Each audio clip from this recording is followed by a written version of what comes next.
perkenalkan nama saya Teresa Tiara, NIM 21104171313, kelas M1. Baiklah, di sini saya akan menjawab soal-soal dari tugas Pak Adi. Di sini saya aktif dalam menonton video Pak Adi yang berjumlah 9. Salah satunya berjudul Cara membuat bab 2 agar tidak dikatakan sampah. Maka di dalam bab 2 ini harus ada diskusi dalam penulisannya, bukan hanya menuliskan pendapat dan menyimpulkan saja. Harus mempunyai contoh di dalam penulisan, yaitu tentang kompetensi pendidik. Terdiri dari 5 halaman dan ada 12 pendapat dan saling mendukung. Contohnya, kompetensi pendidik muslih atau 2009 akan menjelaskan bahwa tentang kompetensi ini ada beberapa rumusan. Menurut Zon tahun 1985, di paragraf selanjutnya dijelaskan bahwa kompetensi pendidik menurut Malang tahun 2007 dijelaskan sebagai berikut. Berbeda pandangan dengan ahli yang lain, malah menjelaskan kompetensi dari sudut manajemen. Hal ini juga didukung oleh pendapat, jangan sedih, jangan khawatir, dan jangan terpuruk semangatmu. Satu sama lain mendukung. Dengan demikian kita harus membuat alat ukur, membuat landasan hipotesis, membuat landasan karang berpikir.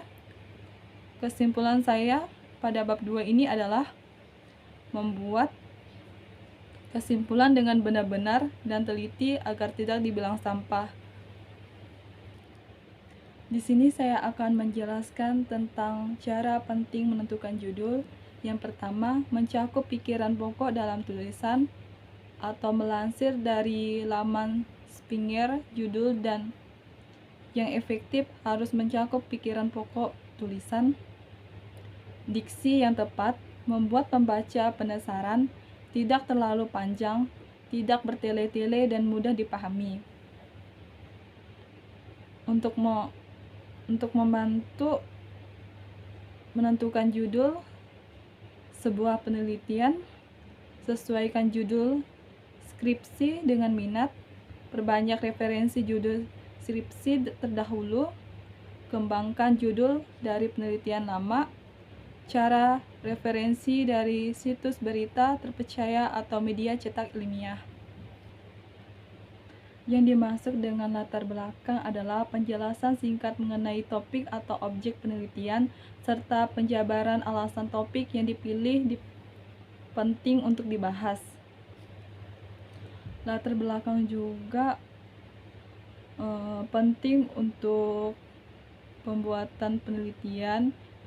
Latar belakang yang memadai membantu membaca menentukan apakah penulis memiliki pemahaman dasar tentang masalah penelitian yang sedang diselidiki dan meningkatkan kepercayaan pada kualitas keseluruhan analisis dan temuan.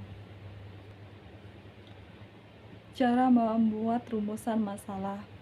Yang pertama, menulis rumusan masalah sendiri.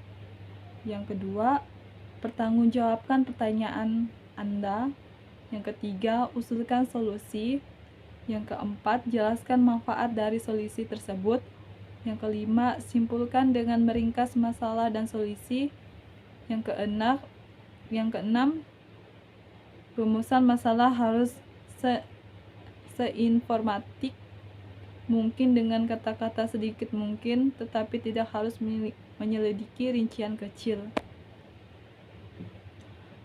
Contoh langkah perumusan masalah yaitu ada 3 tahap.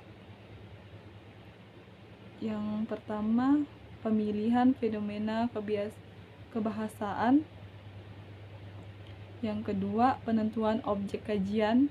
Yang ketiga, penentuan ancangan yang digunakan. Secara umum,